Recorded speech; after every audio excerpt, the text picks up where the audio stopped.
Dans le cadre du cours d'e-business, il nous était demandé de produire un reportage sur une personne ayant été acteur ou spectateur de la mise en place d'une plateforme e-business. Pour cela, nous avons été à la rencontre d'Aziz Haroche, jeune ingénieur industriel de 26 ans qui a lancé le site SoCuteCosmetics.com, un site de vente de produits cosmétiques. Voici son histoire.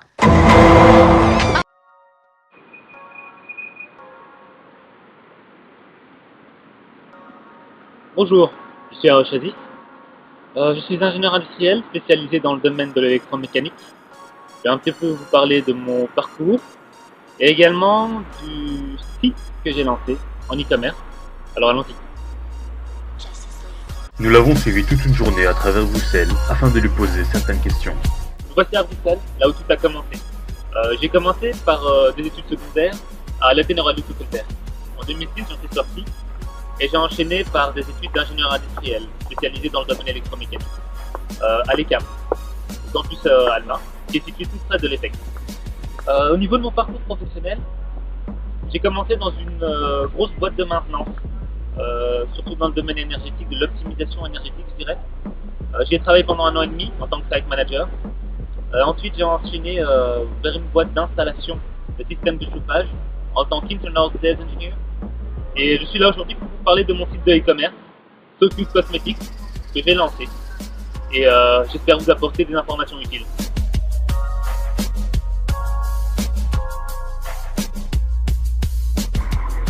Alors, pourquoi m'être lancé dans le e-commerce? Je dirais que tout d'abord, j'ai une âme d'entrepreneur et de commercial, malgré mes études techniques. Et pour moi, une manière de mettre le pied à l'étrier, c'était vraiment d'enchaîner ce côté sales et de le développer. C'est pour ça que j'ai décidé de me lancer dans le e-commerce. Alors, le e-commerce, pour moi, c'est le business d'avenir. Dans le sens où vous n'avez pas de charges. Vous n'avez pas les mêmes charges que lorsque vous avez un magasin. Vous n'avez pas de loyer, vous n'avez pas les factures énergétiques. Les clients peuvent venir du monde entier. Donc, pour tous ces avantages, j'ai décidé de me lancer dans le e-commerce. Alors, comment j'ai construit mon site? Tout d'abord, moi, je n'avais aucune base ni aucune connaissance en programmation informatique. Donc, je ne savais pas par où commencer. Alors, ce que j'ai fait, c'est que je me suis dirigé vers des professionnels. J'ai discuté avec les professionnels, j'ai regardé les différents professionnels qu'il y avait sur le marché. En fonction de ça, j'en ai choisi un. On a discuté du graphique que je voulais, de ce que je voulais vendre. Et c'est vrai que par rapport à SoCute Cosmetics, je voulais vraiment un graphique qui était un petit peu classe, glamour, hein, vu que ça touche tout ce qui est le cosmétique. Et donc voilà. Alors SoCute Cosmetics, c'est quoi?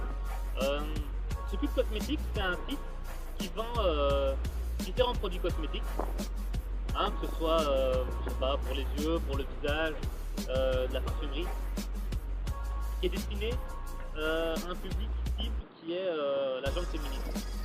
Alors, la particularité de mon site, c'est que je vends, je dirais, des produits de très grande marque et des produits qu'on ne trouve qu'aux États-Unis ou qu'en Angleterre à des prix de discount ici en Belgique. En général, la concurrence, c'est-à-dire les magasins comme je sais pas, Paris XL ou Planète Parfum, etc., l'innovation, vous vendent ces produits à des prix élevés. Sur mon site, vous avez vraiment des rabais qui sont marqués. En fait, c'est ça l'objectif. C'est un petit peu comme Groupon. Je veux dire que généralement, tout le monde a une application Groupon sur son téléphone. Pourquoi? Parce que il arrive toujours un moment où on voit un service ou quelque chose dont on avait besoin qui est beaucoup moins cher. Alors, j'ai eu l'idée, je me suis dit, le cosmétique, c'est quelque chose dont tout le monde a toujours besoin. En tout cas, pas les hommes, mais les filles. Et c'est vrai que ça coûte assez cher. Et je me suis dit, pourquoi pas lancer un site où je pourrais proposer des produits cosmétiques, mais à des prix cassés. Et l'intérêt du site, il est là. Donc, parmi les 3 personnages suivants, auquel vous vous identifiez-vous le mieux? Est-ce le réactionnaire, l'innovateur ou bien le traditionnaliste? Sachant que le réactionnaire, c'est quelqu'un qui est contre le changement, quel qu'il soit. Le traditionnaliste est contre le changement dans un premier temps, tandis que l'innovateur est ouvert au changement. Écoutez, si je devais m'identifier à l'un d'entre eux, je dirais l'innovateur.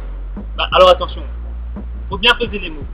Je n'apporte aucune innovation en termes techniques. Innovateur parce que je suis ouvert au changement et que je me suis rendu compte que il y avait un réel changement qui s'opérait au niveau mondial. Aujourd'hui, vous avez besoin que le plus de personnes soient au courant de vos produits. Et pour ça, vous avez les réseaux sociaux qui sont derrière. Donc, cet élément des réseaux sociaux est important. Et je pense qu'il s'associe directement au e-commerce. Donc voilà, moi je me décrirais plus comme un innovateur. Alors au niveau du budget, je pense que c'est une question sensible.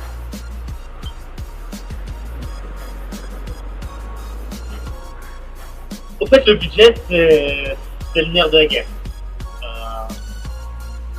Dans le sens où, voilà, c'est quelque chose qu'on aime garder secret parce que je pense qu'on est humain. Et que si ça rate, on a peur d'entendre oui, mais t'as investi du temps et t'as perdu du temps et tout ça. Non, je pense que le budget, ça doit pas être le paramètre essentiel qui doit vous permettre de vous lancer dans le e-business. Je pense que c'est secondaire. L'idée, c'est quoi? C'est le challenge et qu'est-ce que vous allez faire derrière, l'énergie que vous allez apporter derrière pour atteindre votre objectif. Alors, mon budget à moi, il était de... Sincèrement, j'ai pas dépassé les milliers d'euros. J'ai pas été jusqu'à 20 000, pas... C'était aux environs des 1000 à 2000 euros. Alors, ce que j'entends dans ce budget, ce que j'entends introduire dans ce budget, c'est d'abord la partie informatique, donc l'achat d'un ordinateur qui était dédié uniquement au business, un antivirus qui allait avec, différents programmes importants, que ce soit Photoshop, etc., tous des programmes qui vous permettent voilà, de faire des flyers, etc. Et le reste du budget, il était dédié à la fabrication du site même. En fait, la fabrication d'un site e-commerce, ça ne coûte pas cher parce que vous passez par une société qui l'a créé, tout simplement. Donc, je pense que c'est ouvert à tout le monde. Et je comprends pas pourquoi on ne s'est toujours pas lancé en fait.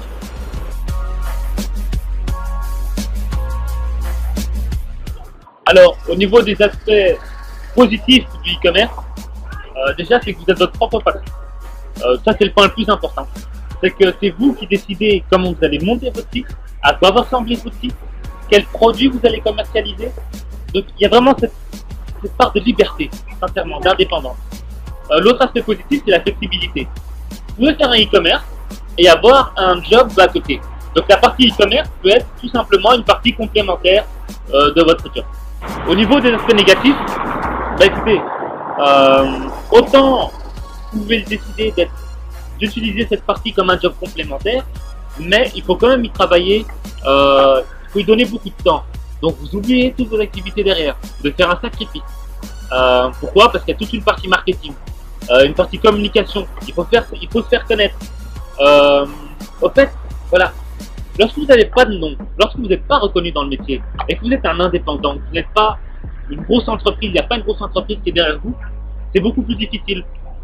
Et voilà, je dirais pas que c'est un aspect négatif, mais c'est un aspect dont il faut tenir compte, quelque chose qui est difficile, mais si vous travaillez, je pense que ça peut toujours marcher.